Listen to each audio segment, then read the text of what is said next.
Peruvian cuisine is just amazing.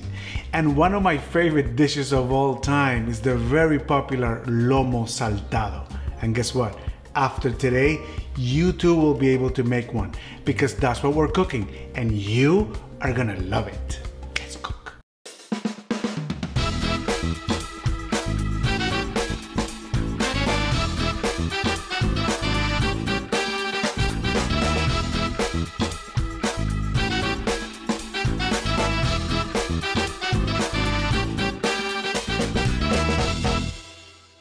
Lomo saltado is a stir fry of beef tenderloin, where you can actually see the huge influence Chinese cuisine has had on Peruvian cuisine. It is a very satisfying dish of tender meat, stir fried with tomatoes and onions and served with rice and French fries. What can be better than that? Oh my God, I cannot wait. So first, let's get organized. The French call this mise en place, and all mise en place is having all the ingredients and the tools that you need right in front of you. Cooking is always about ingredients, time, and temperature. That is why it's so important to pay attention to the temperature and your technique. And now we'll prep all the ingredients and put them in what we call the conga line, which is nothing but the order in which they appear in the recipe. Mise en place is less stress.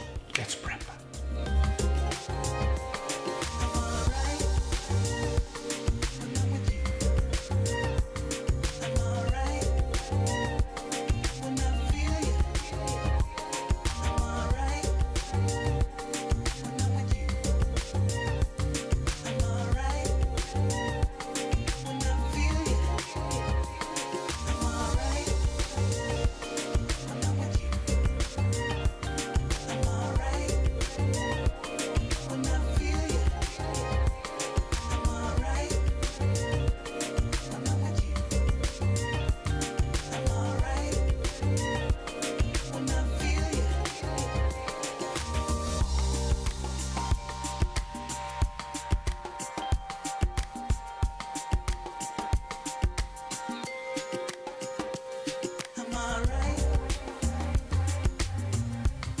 And now it's time for shout outs. These are the people that are cooking our food, taking pictures and letting us know about it. And you should try that too. Kathy made the fish tacos, and by this time she's made them so many times that she is an expert.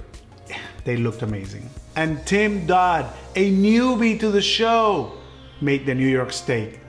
Man, guys, don't stop. Send us what you cook.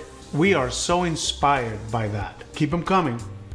Okay, man, we're ready to go. Look at that. That is the conga line, right? We got the rice here too, which is already made. We're gonna have a link on the description for the rice. Very simple. This is Joanna's rice. It's good. And if you find a Peruvian rice recipe, pretty much the same thing.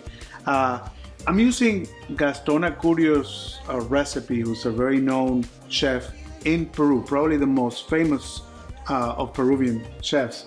And his rice, he used a little bit of garlic. I didn't, but hey, it's up to you. This is a fast recipe, and we are gonna, this oil is also hot for the potatoes. We are gonna, this got a little bit, I was just testing the oil, and they're a little bit soggy right now. But anyway, so we're gonna do that as soon as we have everything else ready. So here we go. I'm gonna turn this noise on, okay? If not, we're gonna get the fire alarm going. So hopefully, let me move this closer to me. Okay, so hopefully that it's not gonna be too much. 2 tablespoons of oil. I'm just gonna make sure I swirl all around, and this is gonna create a little bit of a non-stick surface. Okay, now we have all this meat. We don't want to put it all at once because things are not going to stir fry. They are going to like boil. Okay, so you want to, here probably 3 batches. All right, so we're cooking, we're looking for color, and we want to cook to about medium. See, starting to get some color already. Just make sure you keep that temperature super hot at all times. And the whole idea with stir fry, right, is that you you are moving the meat around because there are parts of the wok that are hot. You just move it around because as soon as the meat gets on one side, that side is going to cool down a little bit.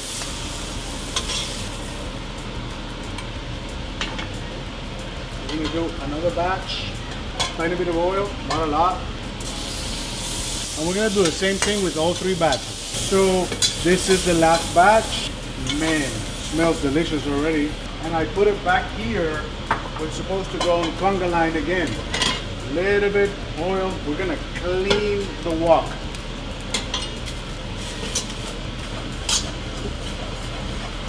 Okay. A little bit of oil.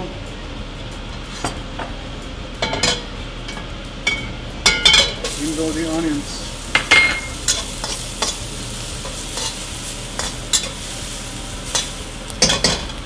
So this we're gonna add the garlic.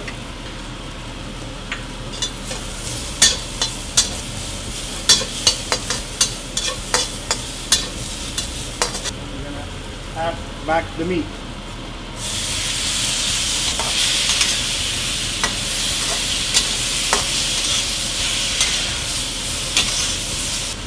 Wine vinegar,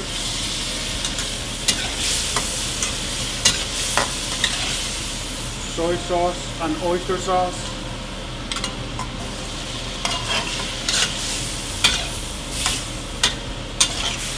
remember to keep it at high heat all the time. That's a key for stir frying. Now we're going to add the tomatoes.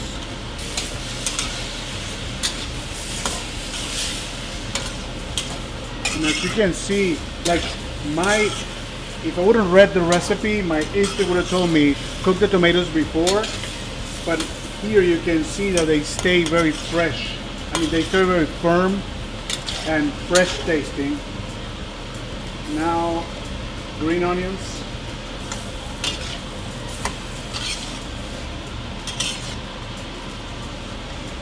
Now we're gonna finish with some cilantro. And leave a little bit to the end.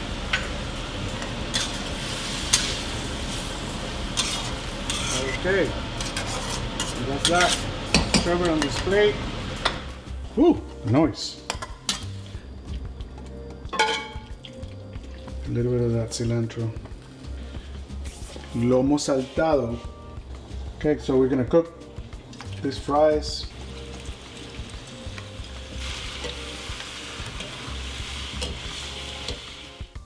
Man, finally my favorite moment of the day. Taste test. Look at this. Did you look at this? Let me see if I can get this close to you. Man, it looks amazing, smells amazing. I need to dig in. Guys, this meat is so soft.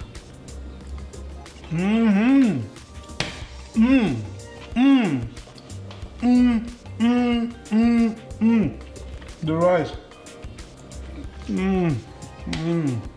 What a sauce. What a sauce. The vinegar. Got some potatoes. You know, they mix the potatoes like that with the sauce and everything in the restaurant. So I'm gonna go classic. The meat is soft. The sauce is thick and it's salty, but it's not salt. It's the vinegar. The balance between the salty and the acid is just amazing. And this sauce, which I can bake in a little bit on top of the rice. I'm still with the Josh Cabernet, one of the best values around. Oh my goodness, perfect. The recipe calls for yellow chili peppers, which are not found, not the yellow sweet pepper that you're gonna find in regular stores here in America. In Peru, they have all kinds of spicy peppers, so we couldn't find it. It really doesn't need it, right? And you're gonna find that in most restaurants in the US, they don't have that because can't find it. But anyway, Joanna's back and we need to switch cameras because she needs to try this. She needs to do this. Come on, Jo. Hello, everyone, I'm back. Okay, this kitchen smells. Back. You made it for a good one too. I know. Ooh. Oh my gosh, it smells so good in this kitchen. This is actually one of my favorite Peruvian dishes, so I cannot wait. Wow. The meat is so tender.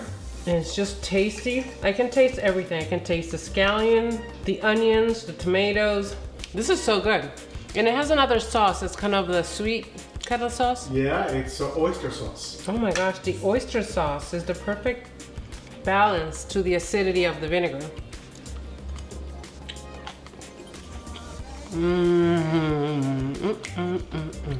Yummy, yummy. Wow. I can eat this all day long. And so can you. Babe, out of the park. Total home run. What is it, 400? 400. 400, that's it. Out of the park? Out of the park. At least 400, maybe 450. 450. That's I say five. I say 5. That's feet for you guys that are not baseball people. Peru, you killed it with this. What a great invention. Actually, I just went to Gaston Acurio's restaurant a week ago. While I was in Miami. So, Gaston, you're the man. What's the name of the restaurant? Lamar. Lamar in Miami. So if you're there, you should go visit. It's at the Mandarin Hotel. Everything. I actually ordered this dish. So, Gaston has nothing on you, baby. So good. Make it. You're gonna love it. I'm so happy. I want to be able to eat more. Try with the wine. Let's see, Cabernet. It does work. I'm not huge on red wine, but this wine, perfection with this. So get it. Josh, Cabernet, and you killed it, babe. Oh my God, this was amazing. It's still amazing. Look at this. We actually have Jimena Juncosa here in town at the beach. She's from Peru, obviously, and the moment she found out that we are doing this today, she said, oh, please bring me some. I don't think she knows how good it is. So we're gonna take some and, you know, let's see what she says. Now, guys, hey, what can I say? 4 things. Subscribe, hit like, share with your friends, and cook it. Cook it. You need to cook this one. You need to cook all of them. But this one you need to try. I mean, this is different. If you're not from Peru, man, you probably haven't had this unless you go to a Peruvian restaurant, right? So you need to try it. It's not difficult. If you don't have a wok, you can probably get one, you know, for the cheap, right? On the cheap. But if not, just get a cast iron, something that gets really hot, and just, you know, keep on stirring and doing that. But just try it. You need to try it, and you need to surprise your family, right? Lomo saltado, man. Now, from Peru, we're going to the Far East. We are going to Thailand for the first time on this show. What are we gonna get there? Pad Thai. Oh, one of my favorites. Come back and see us.